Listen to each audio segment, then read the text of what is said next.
Bonjour les amis et bienvenue sur ma chaîne. Aujourd'hui, nous allons analyser la sortie de Chiroma qui défie le gouvernement en place. Pour ceux qui ne sont pas au courant, Paul Biya va être déclaré dans les prochains jours vainqueur de ces élections avec environ 52,5% de voix. Et Chiroma viendra deuxième avec environ 38%. Donc ici, là, c'est au peuple de se battre pour imposer la volonté populaire. Si le peuple a peur de sortir, comme le peuple a l'habitude d'avoir peur, le régime passera en force.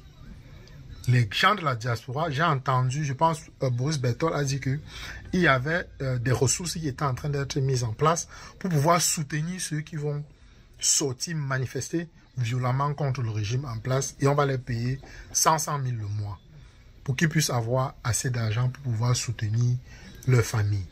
Mais en contrepartie, il faudra qu'ils sortent manifester. Et Morgan Palmer est aussi sorti hier, il a dit que tant pis pour le policier ou le militaire qui sera trop zélé. S'il tire ou bien brutalise l'enfant de quelqu'un, on va l'identifier dans les heures ou bien dans les jours qui suivront. Son enfant à lui sera aussi brutalisé. Si c'est la mère de quelqu'un, sa mère aussi sera brutalisée. Si c'est la femme de quelqu'un, sa femme aussi sera brutalisée. Parce qu'on ne peut plus accepter d'être dirigé par la force. Il est temps pour le peuple camerounais de prendre leurs responsabilités en main et d'aller chasser le régime en place. Comme on a vu au Népal et récemment à Madagascar. Sans plus vous faire attendre, écoutons et analysons la déclaration de guerre de Issa Chiroma au gouvernement en place. Nous serons au rendez-vous de l'histoire. Cette fois-ci, le peuple ne sera pas trahi. Cette fois-ci, les Camerounais défendront leur voix. Vous avez entendu? On dit cette fois-ci, les Camerounais défendront leur voix. Donc pour ceux qui pensent que un Dieu descendra sur terre pour pouvoir libérer les Camerounais, mettez d'abord ça de côté. C'est vous, peuple camerounais, qui allez sortir et défendre votre voix. Le plus facile serait que la population de Yaoundé se lève. Ce sera très rapide de mettre un terme au régime de Paul Biya. Mais si les gens de Yaoundé ne veulent pas se lever, les autres villes du Cameroun peuvent se lever, paralyser l'économie du Cameroun. Les gens comme la France et d'autres investisseurs comme les Chinois qui sont au Cameroun seront forcés de sortir et de demander à Paul Biya de partir. Parce qu'après tout, c'est l'argent qui gouverne le monde. Si le business ne marche pas, ils seront obligés de pousser Paul Biya à partir. Donc voilà les deux stratégies qu'il faudra mettre en œuvre pour faire partir le régime.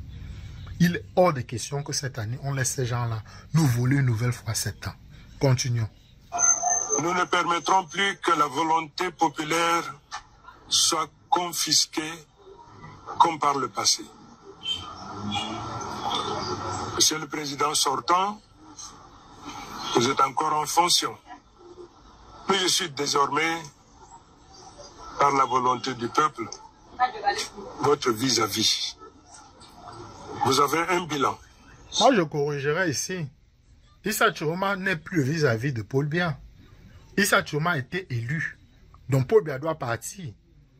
Il n'est plus président. Même si on va tout le titre président, va toujours rester. Peut-être en fonction de ça qu'il dit qu'il est son vis-à-vis. Mais Paul Biya n'est plus le président du Cameroun.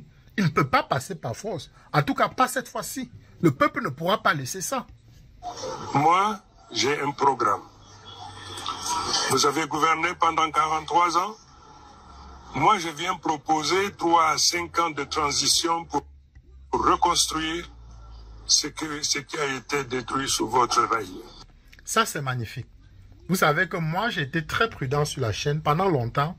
Et quand j'ai entendu parler de transition, et aussi je me demandais toujours comment est-ce que Chiroma allait faire. Parce que je savais qu'il n'allait pas être déclaré vainqueur.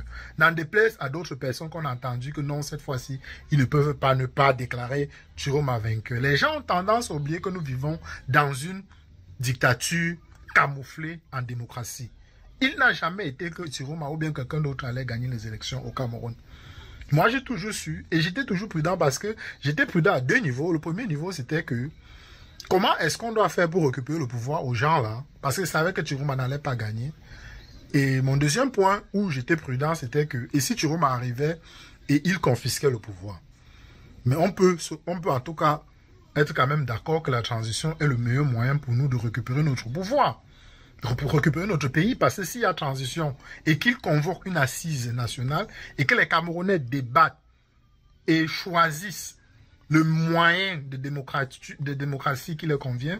D'ailleurs, j'écoutais le live de Jean-Pierre Dupont où il proposait que il faut un gouvernement un peu comme à l'Angleterre où le président n'a aucun pouvoir et qu'au Parlement, on vote tous les années pour savoir qui doit diriger le pouvoir chaque année. Et on sait aussi que Alain Foucault avec son Mansa qui venait proposer. Donc, et on a le professeur Maurice Kamto, le droit, qui propose peut-être quelque chose de différent. Donc, les Camerounais pourront s'asseoir, discuter et trouver un moyen qu'ils pensent que ça conviendra au peuple. Et puis, on va présenter ça au peuple. Le peuple doit voter en signe de référendum. Si le peuple n'est pas d'accord, le peuple vote que non, nous ne sommes pas d'accord avec ce moyen de gouvernement. Et puis, ils vont encore retourner, réfléchir à notre moyen qui conviendra au peuple. Donc, c'est très excitant, le programme, en tout cas de transition, que Issa Chiroma est en train de proposer aux Camerounais. Et je m'y vois là-dedans.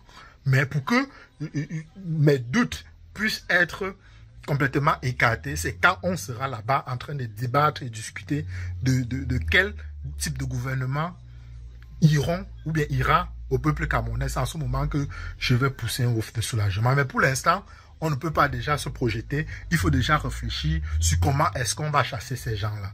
Et Chiroma propose, avec ses alliés qui sont Morgan Palmer et Jean-Pierre Dupont, de créer un gouvernement à Garoua où ils auront une constitution, où ils auront un parlement, probablement de l'armée, et je ne sais pas comment est-ce que les résultats finiront. Seul l'avenir nous dira. Continuons d'écouter et d'analyser son discours.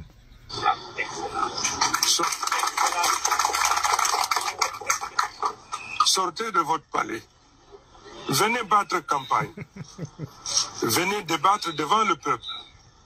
Défendez vos 43 ans de règne et je viendrai présenter les 6 grands chantiers du programme commun de transition. On sait aussi que Paul Biya ne sortira jamais, il méprise les Noirs en général, même pas les Camerounais, les Noirs. Vous n'avez jamais vu Paul Biya donner une interview à un Noir. On le voit rigoler aux éclats quand il est entouré des Blancs. Il sort de sa cachette quand les Blancs viennent visiter. Mais quand les Noirs viennent même au palais de Toudzi, pour dire qu'il soutient le président, il ne les reçoit même pas en audience. Quel mépris. Vous avez gouverné par procuration, utilisant la peur, la manipulation et la division comme arme politique. Moi? Et c'est très intéressant et c'est plutôt juste le tribalisme en Tangandji. La peur, voilà, la procuration Ngongor, voilà. Ngongor est président du Cameroun depuis au moins 14 ans. Puisque ça fait 14 ans, il n'y a pas de remaniement ministériel. C'est incroyable. Et on est en train de nous dire que Ngongor, on va créer un poste de vice-président pour Ngongor et un poste de premier ministre pour Ntangandji. Voilà les deals qui ont déjà été fabriqués. Et il ne suffit plus qu'on mette un terme à la vie de Paul Biya pour que ces deux gangs-là puissent récupérer le pouvoir à eux. Ça ne passera pas au Cameroun. La diaspora et les Camerounais vous disent non, bande de voleurs. Je vis avec l'espoir, avec la réconciliation, avec la volonté. Les amis, vous vous rendez compte, Ngongor est Premier ministre, dont le chef du gouvernement, les amis, vous vous rendez compte, Ntangandji est Premier ministre, dont le chef du gouvernement, Ntangandji, celui qui a passé le temps à semer la terreur. Incroyable. La répression sera terrible.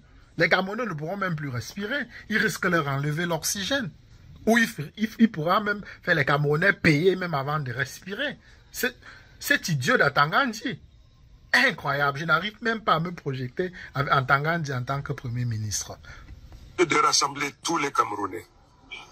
La bataille commence aujourd'hui. Vous avez entendu? La bataille commence aujourd'hui. Donc, il a déjà appris que on va déclarer qu'il a perdu les élections et il met directement son plan de création d'un gouvernement parallèle en activité comme Alassane Ouattara avait fait en 2010. Donc maintenant, il faut faire maintenant le jeu de diplomatie, trouver maintenant les alliés qui vont s'allier avec Chiroma et apporter les outils diplomatiques à Chiroma pour pouvoir forcer Paul Biya à partir. Donc voilà le jeu de combat, de coq qui s'annonce au Cameroun. Si le peuple camerounais ne joue pas sa partition. Je vous le dis clairement, je ne perdrai pas cette bataille, car je marche avec le peuple. Il ne perdra pas cette bataille. Donc, le peuple qui a trahi Maurice Kamto, maintenant, Chiroma croit en vous, peuple. Et la diaspora, comme j'ai dit, mettra un fonds pour soutenir tous les combattants qui se battront pour la liberté du Cameroun. Et quand on vaincra le régime, je suis sûr que le gouvernement de Chiroma a prévu une certaine récompense pour ces vaillants combattants qui se battront pour la justice et la libération de notre pays. Car ce sera la victoire du peuple. À mes frères et sœurs de l'opposition, à la société civile, à la diaspora, je vous tends la main. On accepte. Laissez vos rancunes. On a rien laissé, papa. Oubliez vos querelles passées. On a laissé. Le Cameroun n'a pas besoin de division. L'heure est au Il a chassement. besoin de victoire. On est au chassement. L'heure n'est plus aux égos, ni aux ambitions personnelles. Nous avons un seul objectif. Libérer le Cameroun du système qui l'étrangle depuis 40 ans. Libérer le Cameroun du système qui l'étrangle depuis 40 ans. Et je vous le dis. Donc, voilà notre objectif. Je vais m'arrêter ici, là. C'est une partie de son discours, mais je pense qu'il a tout dit.